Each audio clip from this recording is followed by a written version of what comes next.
Welcome to the Hope for the Animals podcast, sponsored by United Poultry Concerns. I'm your host, Hope Bohannick, and you can find all our past episodes by going to our website, hopefortheanimalspodcast.org. This is the 8th installment of a series that we're calling the Reason for Vegan series, where I am exposing the truth about specific aspects of the animal agriculture industry and answering the question of why we are vegan. In this podcast, I'm going to talk about fish. Actually, in the next 2 Reason for Vegan series, I'm going to do a 2-parter on fish. This one is going to be on the emotion and the complex life of fish, who they are, the vast scientific data that we now have to prove that they not only feel pain, but they are cognitively complex creatures. In the second part, the Reason for Vegan Series 9, that I will be releasing soon, I'll go into the fishing industry and how fish are killed, how they suffer in fishing, and how our killing fish is killing the ocean. But in this podcast, I'm focusing in on the individual lives of fish and this fascinating world. So in my 30 years of activism, I cannot tell you how many times I've heard someone say to me, well, I'm vegetarian, or even I'm vegan, mostly vegan, but I do eat some fish. They seem to fall into some other category, like quote unquote other category, not quite vegetable, not quite animal. Well, they are animals. Fish are animals, and they're really the forgotten food animal when it comes to activism. We rarely talk about them as vegan educators. So I want to change that. I want fish to be seen and heard because the science is fascinating, and they are thinking, feeling animals. Fish are our direct evolutionary ancestors. They were the first life on Earth, the original vertebrate animals.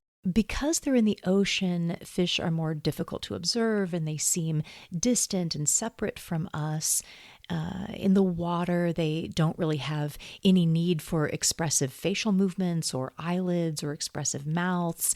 And because people have very limited imaginations, we think that only beings that are like us could have the same emotions or feelings as us. So fish are often falsely perceived as simple or unfeeling or primitive or unintelligent, but this is really untrue, and science is debunking all of that as we speak. There have been 2 or 3 decades now of just really amazing science that shows the depths of fish's lives. And I'll just say that it's fine to say fishes. Fish or fishes is proper, and I will use them interchangeably. So I got a lot of the information that I'll be sharing with you today from a book called What a Fish Knows by Jonathan Balcombe. I highly recommend it. Really in-depth science and observations of fish. And I've also been researching this issue for a long time, so a lot of different scientific studies and scientific developments. So the first thing I want to talk about is I want to clear up the myth that fish don't feel pain. This is simply untrue, but it still unfortunately permeates a lot of society that they really believe fish don't feel pain. So I want to start with a story. When I was a little girl, we lived in Florida, and my dad was a businessman, so fortunately we didn't go fishing often. But he did take me fishing once. I was 8 or 9 years old, and I remember catching a fish and seeing the distress, just the body convulsions that this poor little being was exhibiting. It was obvious distress, and my face must have reflected that distress because I remember my dad telling me, it's okay. They don't feel pain. They don't feel pain like we do. This is just reflexes that you're seeing. And I remember, even at that very young age, thinking to myself, wow, Dad, I think you're wrong. you know, really, it's not obvious to you that this poor animal is in distress. But that's probably what his father told him and his father before him. And, it's this myth that has been passed down generation to generation. And it's a myth we tell ourselves to justify the horrible things that we do to fish. So let's look at the science now and see if fish do feel pain. So both physiologically and behaviorally, fish react to pain the same as mammals, the same as avians, the same as us. It's been extensively studied now. Fish have neurons that detect potential harm to their body, like high temperature or pressure. When they're injured, fish produce the same naturally occurring opioids that mammals do to relieve pain. The activity in the brain is equivalent to that of land mammals and avians.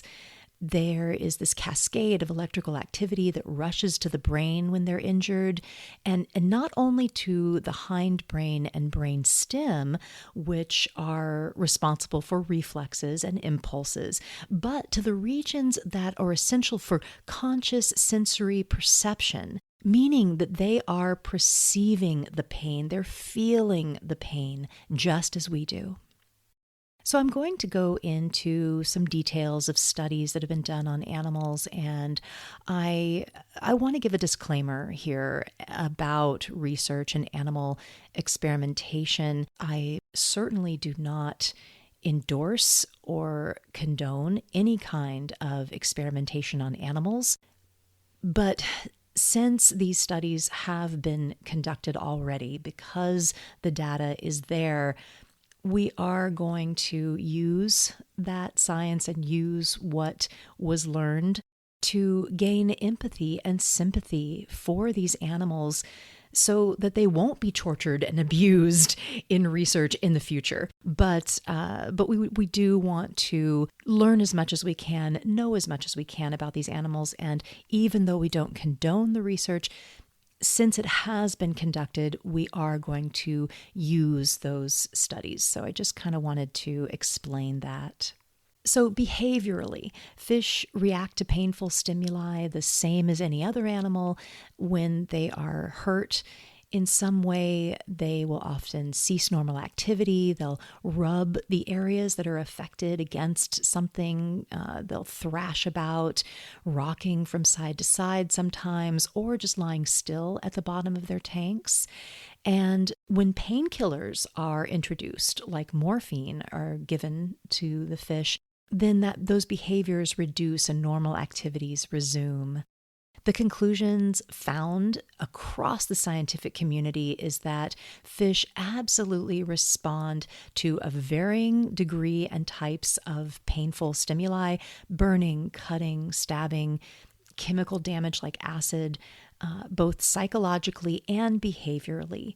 Fish consciously experience pain. And again, I just want to say, how horrible it was that all of these poor fish had to go through all that they did. I'm not going to actually get into the details of the pain studies because, it was hard to read. But since these studies were done, now we know, and it cannot be disputed, that fish feel pain. And reputable scientific bodies are actually taking notice of this mounting scientific evidence and have released statements about it. The Smithsonian Institute, I'll read a quote from them. They said, "The collective evidence is now robust enough that biologists and veterinarians increasingly accept fish pain as a reality." And in 2013, the American Veterinary Medical Association, they published their new guidelines for euthanasia of animals. And the statement included this, quote, "Suggestions that fin fish respond to pain merely represent simple reflexes have been refuted. The preponderance of accumulated evidence supports the position that fin fish should be accorded the same considerations as terrestrial vertebrates in regard to relief from pain." And again, that's from the American Veterinary Medical Association. So that issue has been settled. Fishes feel pain. So now let's move on to some other issues like their lives, their emotions, their relationships, their cognitive abilities. All of these things have been extensively studied.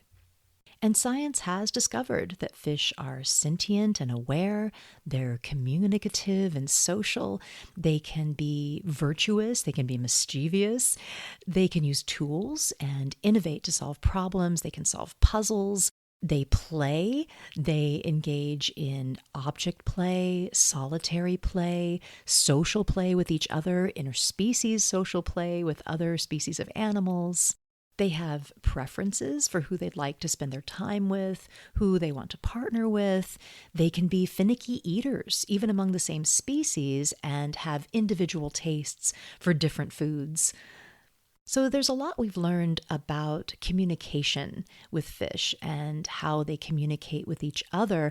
And because fish don't have ears, for a long time it was assumed that they didn't hear or really make any noise. And this isn't the case at all. Because we have ears that detect sound in the air and not in the water, we couldn't really understand or hear the sounds that fish were making. But because of technological advances and underwater sound detecting equipment, we now know that they have a wide range of acoustic sounds that they make. They're really communicating with each other, and we know that a fish's body can produce and process sounds. They're hearing the sounds. So some of the classifications of sound that we have detected now are hums, whistles, thumps, creaks, grunts, pops, croaks, pulses, drums, knocks, purrs, clicks, moans, chirps, buzzes, growls, and snaps. So there is a lot of talking going on among fishes. And parenting. So this was fascinating to me. I think that most people believe, and I kind of did too, that fish just lay their eggs and go away and the babies hatch and fend for themselves. And that's, of course, the case for some species, but there are thousands of species of fish that offer parenting and protection and caregiving to the eggs and their offspring in some way. So some fish species do have live birth, like sharks and stingrays. And egg laying can be extremely complex, and there are elaborate ways that they can protect their offspring. Some fish construct all kinds of different nests and shelters with sand and rock and plant materials, so certainly using tools. Some fish, they have a special saliva that can create these bubble rafts for their eggs, and they protect the eggs and float around while the eggs develop in these little bubble rafts. Some keep their eggs or their hatchlings in their mouths for safety, or in special pouches on their bodies, both genders. So many fish show great parental dedication and go to great lengths to protect the eggs and the babies. Parents that keep their little babies in their mouths will go weeks, sometimes more, without food. They're taking in food, but they allow the babies to eat the food, and they don't eat, and they'll lose a lot of their body weight. Wolf eels mate for life. So wolf eels are these really cool looking big eels, and I watched this documentary on Amazon Prime called Big Pacific, and they had this whole segment on the wolf eels and how they choose a partner and they mate for life and they find a little cave, and they had all these images of them snuggling together in their cave, all these little eel couples like cuddling and snuggling in their caves. It's really adorable. So we're really finding that fish are individuals with awareness and complex emotion. It's really a myth that fish have short memories. This is something that is always said of the poor goldfish in a bowl, but it's just not the case. Fish will often avoid areas where they've been attacked by a predator and survived. They'll avoid that area sometimes for years. They'll often have what's called hook shyness. So if they survived being hooked by a hook, fishing hook, then they will be very wary and careful of what they're eating, and they will avoid anything that looks metal or like a hook. They can learn and remember mazes and other kinds of puzzles. Even months later, after not doing it for a month, they'll put them back in the maze and they'll be able to go right through. And migrating fish. So this is so amazing to me. I mean, talk about memory. Migrating fish will be born in a small tributary somewhere in fresh water, and then they will follow, the water out to sea, grow up, live their lives, be swimming miles and miles and miles in the ocean. And when they have the urge to lay their eggs, they will somehow come all the way back through numerous tributaries and possible different directions to go, and they'll go right and left and go back to the exact place where they were born. I mean, that is an internal GPS that is fascinating. I mean, we have nothing like that. So they certainly have an amazing memory. Fish really are highly sensitive to touch, and tactile connection can really enrich their lives. Many fish court each other with gentle rubbing and nipping each other's bodies. There's lots of videos of fish being petted that want to be petted. People putting their hands in the water and the fish swimming up to their hands so they can be stroked and touched. There's lots of accounts from divers that encounter fish and eels that rub against them and want to be caressed and hugged and snuggled. If you are snorkeling or diving, you never want to approach or force a fish or an animal to come in contact with you. You want to be respectful and be sure that they want the interaction and that they're coming to you. Just a little side note on that. And when it comes to fear and anxiety, and I think this is really important to our conversation, which ultimately is whether or not we should be killing and eating fish, it has been absolutely documented and scientifically confirmed that fish feel fear. They respond to dangerous situations the same as any animal. Their breathing gets faster, they release distress pheromones, they show signs of panic, they may freeze or flee or try to look bigger.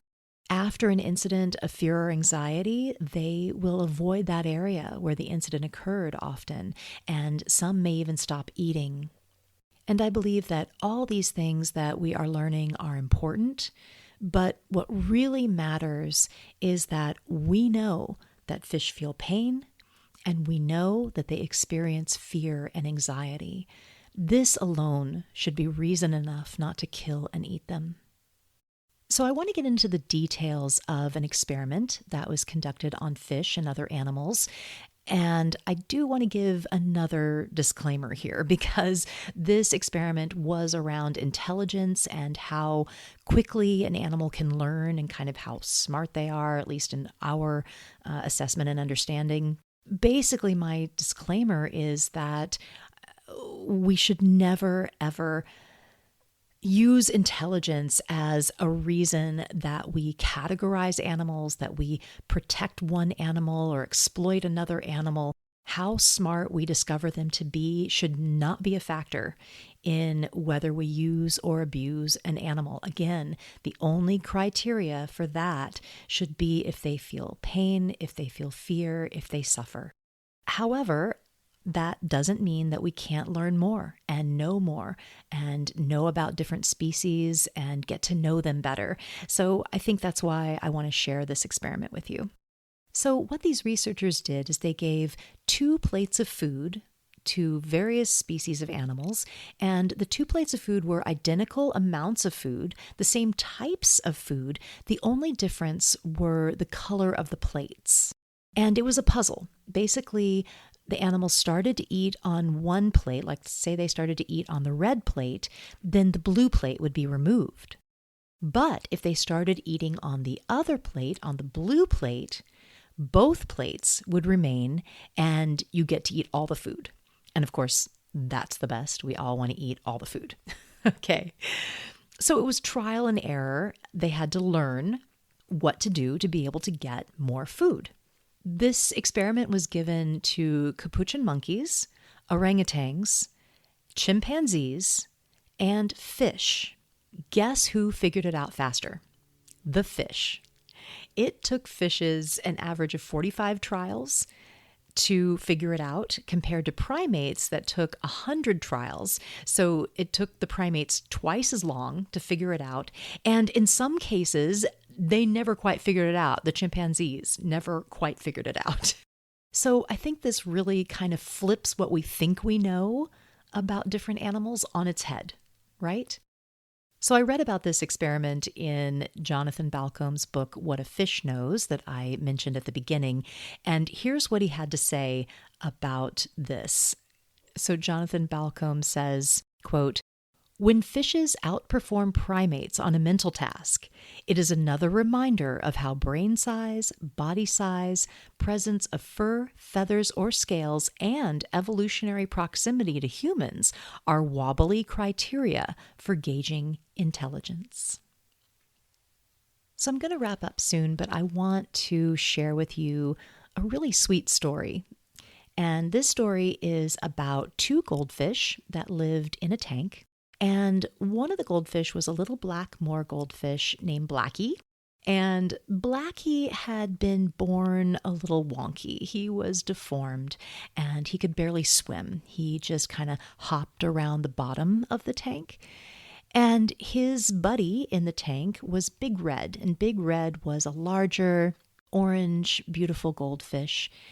And when it was mealtime and the caretaker of the fish put the food at the top of the tank and, the food kind of drifts down, Big Red would go to the bottom of the tank and he would scoop Blackie up on his back and he'd swim up to the food as it was drifting down, and he would have Blackie eat first. He would allow Blackie to eat his fill of the food. And then when Blackie had had his fill, Big Red would gently put him back down on the bottom, and then Big Red would go and eat. This is such an amazing story. So what did we see in Big Red? Big Red was expressing compassion and kindness and friendship and empathy and caretaking and selflessness and generosity. He was putting Blackie's needs first. Are these emotions that you would have normally attributed to fish? Probably not. But when you dig into the science and the research and hear the amazing stories of individual fish, these classifications and emotions that I just listed for Big Red, they are abundant in the ocean. If you want to learn more, a great resource is an organization called Fish Feel. Their website is really easy. It's fishfeel.org. And there's also a Facebook page that has some great information called Let Fish Live. It's really unnecessary to eat fish. And if you like the taste of fish and you feel that you might miss it as you're trying to transition away from it, there are some great new fish-free, fish-like products coming out in the frozen section of many stores, so look for those. Sushi can be made without fish very easily and deliciously, so it's really unnecessary to eat fish. So I'll end this podcast with another quote from Jonathan Balcombe. "A fish is an individual with a personality and relationships. He or she can plan and learn, perceive and innovate, soothe and scheme, experience moments of pleasure, fear, playfulness, pain, and joy. A fish feels and a fish knows." Thank you for listening to the Reason for Vegan series. Be sure to listen to the second part of this two-part fish series that will be number 9. For that one, I'll be talking about the fishing industry and how fish are killed and how we are depleting the oceans of life. If you think that this is important information, please share this podcast on your social media pages and also leave a positive rating or review wherever you listen to your podcasts. Please remember, fish think, fish feel. They have their own lives. So please don't eat fish and live vegan.